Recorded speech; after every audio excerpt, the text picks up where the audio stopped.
Hi, I'm Liz Schrum for the Wisconsin Technology Council, here with WisBusiness.com, the show. Just ahead, Tom Still talks about Wisconsin's workforce crunch, and Scott Van Der Sandin, president of AT&T in Wisconsin, reflects on the impact of the DirecTV merger and sizes up other investments in the state's telecom grid. And now, here's this week's Tech Metrics. These snapshots of key indicators in the Wisconsin economy were developed by the Wisconsin Technology Council for its report, Investing in Next Generation Jobs.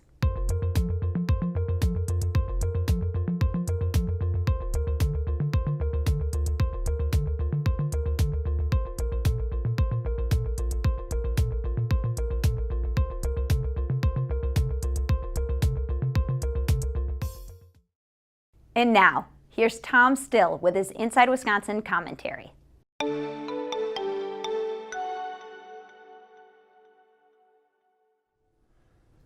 We're old, getting older, and having more issues by the hour finding enough workers, skilled or otherwise. How Wisconsin responds to one of the most serious demographic challenges in its history is vital to the state's economy, which must add or replace 1 million workers in the next 10 years as the current workforce ages and businesses of all types seek to survive and grow. While Wisconsin's population continues to expand, its civilian workforce is flattening out and may even decline by 2035, according to the State Department of Workforce Development. In part, that's because the state's population is aging. But Wisconsin must also do a better job of attracting and retaining young workers, primarily those in their 20s and 30s. Failure to address both brain drain, that's out-migration, and brain gain, a term for in-migration, will pose major problems for Wisconsin as it struggles to compete in the 21st century innovation economy. Reconstituted earlier this year, the Governor's Council on Workforce Investment has been asked to recommend strategies for aligning workforce development resources to support economic growth. That will include building career pathways to support high-demand industries, identifying best practices around training and apprenticeships, and making every worker, young, old, disabled, or otherwise, count for Wisconsin. Finding innovative ways to retrain dislocated workers and to engage sideline workers of all types is vital in an era when demographic quantity counts every bit as much as quality. But short of an immediate baby boom, are there solutions to Wisconsin's demographic crunch? Here are 5 ideas. Productivity is king in an economy driven by innovation and knowledge. There are programs already in place to retrain and match workers, not based on the jobs they once held, but based on skills that are adaptable to new jobs that are often remarkably different. Improving Wisconsin's industry mix is essential, as are continued efforts to encourage startups and other emerging companies likely to attract younger workers. Partnerships between government, business, and education can help make the most efficient use of workers. Wisconsin can likely do a better job of promoting its natural and recreational assets to millennials, as well as its livable cities. And finally, companies can't complain too loudly about finding talented workers if they're paying significantly less than national or regional averages. In the emerging battle for talent, it's not just about brats and cheese.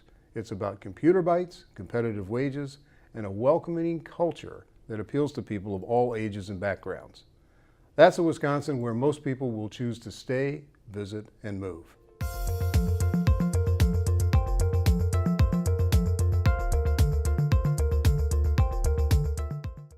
We're back with Scott Van Der Sandin, president of AT&T Wisconsin. Welcome, Scott. Welcome, Liz. Good to see you again. What are 3 ways in which AT&T's acquisition of DirecTV may affect Wisconsin over time?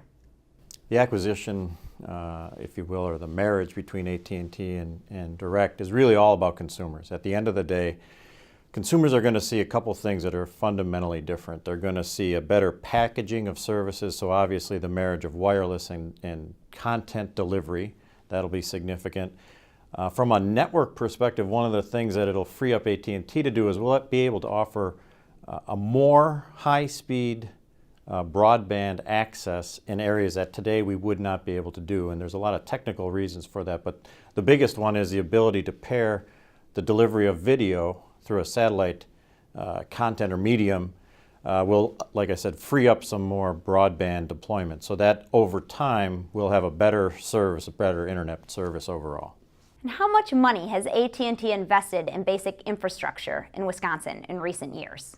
Well, in recent years, the years 2012 to 2014, we've invested in this state alone around $900 million. And I have to tell you, we've been serving customers and telecommunication needs in the state for nearly 137 years, and we're really proud of that.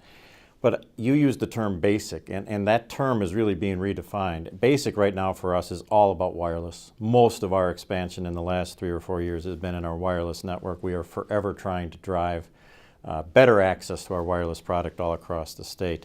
There's a number of good examples about that, but I'll just cover 2 quickly. We've built out a distributed antenna system in Camp Randall, clearly to meet the needs of our Wild Badger fans, and we've done basically the same thing in Lambeau, so the same exact need.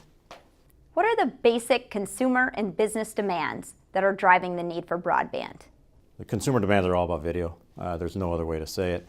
The access to mobile internet and video is really where it's all coming down to.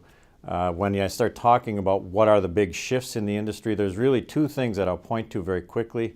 The Internet of Things, machines talking to machines, Fitbit, there's any number of examples. All of that is driving more and more access on the wireless network, or what we call our mobile internet network. And then the other one is what I'll call connected car.